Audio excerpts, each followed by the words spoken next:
رد الدكتور التيجاني على الدكتور النجدي.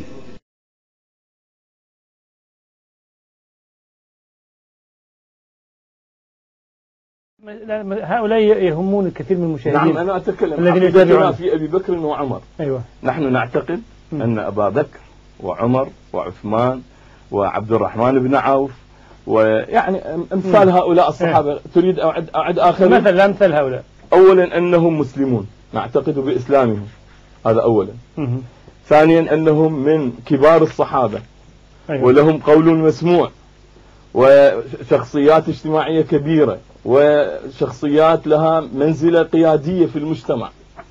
يعني هذه الأمور لا ننكرها، وأحدثوا فتوحات. يعني لا نكفر أحدا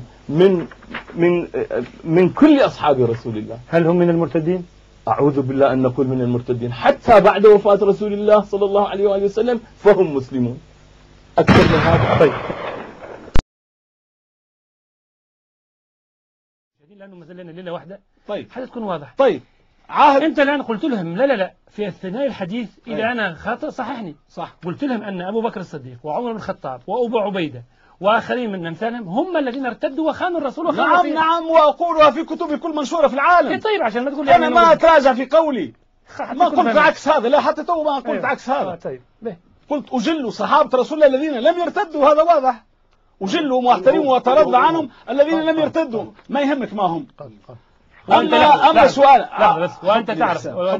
وأنت تعرف أن عبارة اللي تستعمل فيها أنهم ارتدوا عبارة خطيرة، لأن تعني يودي القرآن، يخلي القرآن يقول عبارة اللي يحبها. أنت تتحكم على ربي. سبحان الله. أنت